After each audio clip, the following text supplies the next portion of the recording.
నమస్తే, welcome to our channel. నేను విశాల్ని. మాజీ సీఎం జగన్మోహన్ రెడ్డి ఈ నెల 9వ తేదీన ఉత్తరాంధ్రలో పర్యటించనున్నారని ఆ పార్టీ వర్గాల్లో చర్చ జరుగుతుంది. ఇక ఏం జరగబోతుంది? అయితే దీని మీద పూర్తిగా విశ్లేషించడానికి మనతో పాటు స్టూడియోలో ఉన్నారు senior journalist doctor Kanakadurga Vadlamani గారు ఉన్నారు. వారిని అడిగే విషయాలను తెలుసుకునే ప్రయత్నం చేద్దాం. నమస్కారం మేడం. నమస్తే అండి. మనం జగన్మోహన్ రెడ్డి గతంలో మనం చూసాం, ఎన్నో పర్యటనలు చేసింది, ఎంతో విధ్వంసం సృష్టించింది. అయితే ఈ నెల 9వ తేదీన ఉత్తరాంధ్రలో పర్యటించనున్నట్లు సమాచారం అయితే వస్తుంది. దీన్ని ఎలా చూడాలి మేడం? ముఖ్యంగా నర్సీపట్నం మెడికల్ కళాశాల ఆయన చూస్తారు. తర్వాత మొన్న ఎన్నికల్లో కూడా వాళ్ళకి 2 సీట్లు వచ్చాయి కదా, సో పార్టీని బలోపేతం చేస్తారు ఆయన అనేది తెలుస్తోంది. అయితే నర్సీపట్నం మెడికల్ కాలేజీ ఈ కాంట్రవర్సీ వచ్చాక 17 మెడికల్ కాలేజీలు కట్టాము అన్నాక, అన్ని కట్టలేదు అని అధికార పక్షం చెప్పాక, మీకు గుర్తుంటే కనుక అయితే గుడివాడ అమర్నాథ్ గారు వెళ్ళి అక్కడ కన్స్ట్రక్షన్లో ఉండే ఆ మెడికల్ కాలేజ్ చూపించి జగన్మోహన్ రెడ్డి గుడ్డు పెట్టాడు, గుడ్డు పొదిగి పిల్లలు అవ్వాలి అంటూ ఏదో మాట్లాడాడు కదా. మరి ఇప్పుడు అది పిల్లలు అయిందా లేదా చూడ్డానికి వెళ్తున్నాడా జగన్మోహన్ రెడ్డి? దేనికి వెళ్తున్నాడు ఆయన? ఇప్పుడు మెడికల్ కాలేజీ కాంట్రవర్సీ ఓ పక్క నడుస్తోంది. ఆ కాంట్రవర్సీలో ఏం చెప్తున్నారు? పీపీపీ మోడల్లో వెళ్తామన్నారు.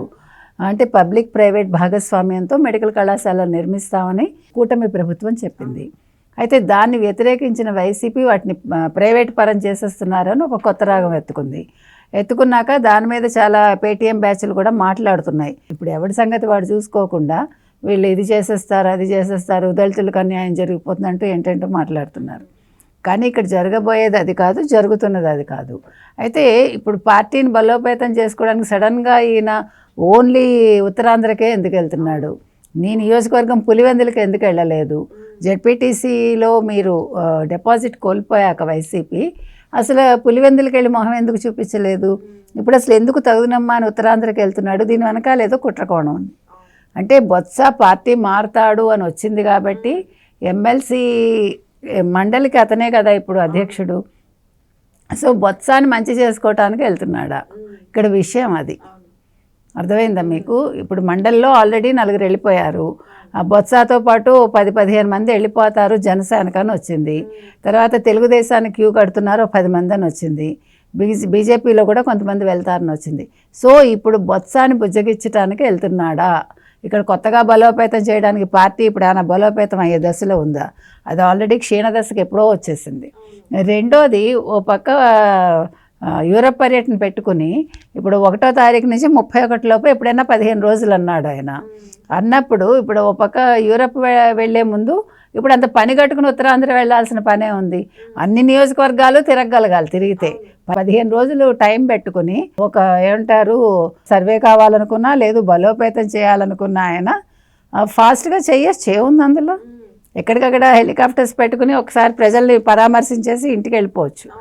కానీ ఉత్తరాంధ్రకే ఎందుకు వెళ్తున్నాడు? ఇప్పుడు కొత్తగా మళ్ళీ మెడికల్ కాలేజీల గురించి ఎందుకు మాట్లాడుతున్నాడు? ధర్నాలు చేయమని ఒక్క ధర్నాల్లో కూడా జగన్మోహన్ రెడ్డి పాల్గొలేదు. మరి ఇప్పుడు ప్రత్యేకంగా నర్సీపట్నం వెళ్ళి ఆ మెడికల్ కాలేజీ మీద నిల్చుని ఏమైనా పోజులు ఇస్తాడా ప్రజలకి? ఇదిగో మెడికల్ కాలేజీ పూర్తి చేశానని ఇప్పుడు కన్స్ట్రక్షన్లో ఉన్నది చూపిస్తాడా? జనాలు ఊరుకుంటారా? ఇప్పుడు 17 మెడికల్ కాలేజీలు కట్టేసామని మీరు స్టేట్మెంట్ ఇచ్చి 14 మెడికల్ కాలేజీలకి పునాదులు వేశారు. ఈవెన్ పులివెందులు కూడా అందులో ఉంది పునాదుల్లో. అప్పుడు సరే పులివెందులు ఆల్మోస్ట్ కట్టారేమో తెలియదు మనకి, పూర్తిగా కట్టారు లేదు, 1-2 కాలేజీలు అయితే కట్టారు, అంతవరకు తెలుసు. అయితే ఈ నర్సీపట్నం అయితే కట్టలేదు. కాకపోతే ఏంటంటే ఈయన ఖచ్చితంగా ఇవాళ ఆయన ఉత్తరాంధ్రకి వెళ్తున్నారు అంటే దీని వెనకాల ఒక పెద్ద స్కెచ్ ఉంది. యాక్చువల్గా ఉత్తరాంధ్రకి అంతకుముందు మీకు గుర్తుంటే విజయసాయిరెడ్డిని ఇన్ఛార్జిగా పెట్టాడు ఆయన. విజయసాయిరెడ్డి ఎప్పుడైతే పార్టీ వదిలేసి వెళ్ళిపోయాడో, అంటే వదిలేసి వెళ్ళిపోవటానికి ఆయన రీజన్స్ ఆయనకున్నాయి, ఈయన రీజన్స్ ఈయనకున్నాయి పంపించటంలో. అయితే ఇప్పుడు ఆ భూములు కూడా ఏమైంది? ఆ దేవాదాయ శాఖకు సంబంధించిన ఆ లేడీ ఏమైంది? శాంతినో ఎవరో, ఆ శాంతి వాళ్ళ చెల్లెల విషయం ఏమైంది? ఇప్పుడు అసలు ఈ భూములన్నీ కూడా అతని పేరున బదలాయించారా? కూటమి ప్రభుత్వం దాని మీద కూడా దృష్టి పెట్టాలి. ఎందుకంటే ఎన్ని ఎకరాలు తినేశారు, లేదు తిందాం అనుకున్నారా? ఇది ఏ స్టేజ్లో ఉంది? శాంతి ఏం ఫేవర్ చేసింది? శాంతికి ఒక విల్లా ఇచ్చినప్పుడు శాంతి చేసిన ఫేవర్ ఏంటి? ఇవన్నీ కూడా బయటికి రావాలి కదా. కాబట్టి ఇప్పుడు చెప్పొచ్చేది ఏంటంటే విజయసాయి రెడ్డిని ఎలాగ పంపించాడు. ఇప్పుడు బొత్సాని ఉంచుకుంటాడా, పంపిస్తాడా, లేదు బొత్స ప్లేస్లో కొత్త వాళ్ళని అన్న ట్రైన్ చేసుకుంటాడా, వాళ్ళని తెర మీదగా తీసుకొస్తాడా. సో బొత్స ప్లేస్లో వచ్చేదానికి ఇప్పుడు ఎవరున్నారు అది కూడా చూడాలి. ఇప్పుడు వైసీపీ నాయకులు ఇంకెవరున్నారు అనేది మనం చూడాలి. ఇప్పుడు బొత్సాకి చాలా చెప్పాలంటే పట్టుంది. కాకపోతే ఏంటంటే ఒక అదృష్టం బొత్సాకి, లిక్కర్ స్కామ్లో బొత్స ఇరుక్కోలా, కాబట్టి అదొక ప్లస్ పాయింట్ అతనికి. సో మరి ఇప్పుడు బొత్స జనసేనకి వెళ్తే వైసీపీ పరిస్థితి ఏంటి అని ముందుగా యాంటిసిపేట్ చేసి అక్కడికి వెళ్తున్నాడా, జగన్మోహన్ రెడ్డికి అంత ముందు చూపుందా, అది కూడా ఆలోచించాలి. మేడం జగన్మోహన్ రెడ్డి యూరోప్ వెళ్ళారు కుటుంబ సభ్యులతో. వెళ్ళాలి ఇంకా. మేడం జగన్మోహన్ రెడ్డి యూరోప్ వెళ్తున్నారని సమాచారం వచ్చింది కుటుంబ సభ్యులతో.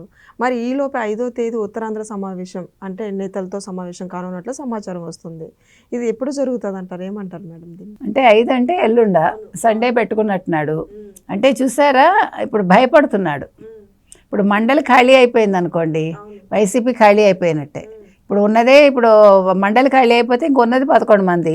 11 మందిలో జగన్మోహన్ రెడ్డి ప్లస్ 4 పోతే ఇంకా 6 కదా. 6 కొత్త వాళ్ళు ఎప్పుడు వెళ్ళిపోదామా అని రెడీగా ఉన్నారని మనకి సమాచారం ఉంది.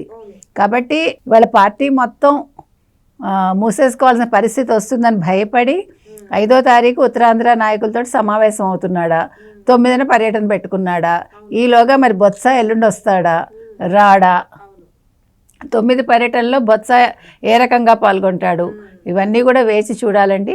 వైసీపీకి అయితే గడ్డుకాలం మొదలైంది. కాకపోతే ఏంటంటే ఇంత తొందరగా ఈ నిర్ణయాలు తీసుకున్నాడంటే జగన్మోహన్ రెడ్డి ఎవరినైనా పెట్టుకున్నాడా మనిషిని, అంటే ఇదివరకు ఐపాక్ ఉంది కదా, అట్లా ఇప్పుడు ఎవరు చూస్తున్నారు ఈయనకి వ్యవహారాలు, అది కూడా చూడాలి. ఎందుకంటే సజ్జల్ని పక్కకు పెట్టాడు, సజ్జల కొడుకుని పక్కకు పెట్టాడు, ఇప్పుడు పెద్దిరెడ్డిని పక్కకు పెడతాడని తెలుస్తుంది మనకి. ఇప్పుడు మిథున్ రెడ్డిని కూడా పక్కకు పెడతాడని అంటున్నారు, తెలియదు.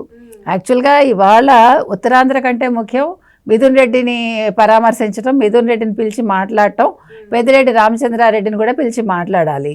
కానీ వాళ్ళని పక్కకు పెట్టి ఉత్తరాంధ్ర వాళ్ళకి ఇంపార్టెన్స్ ఇస్తున్నారంటే ఖచ్చితంగా జగన్మోహన్ రెడ్డి ఏదో ప్లాన్ చేస్తున్నాడు అనేది మనకు అర్థమవుతుంది.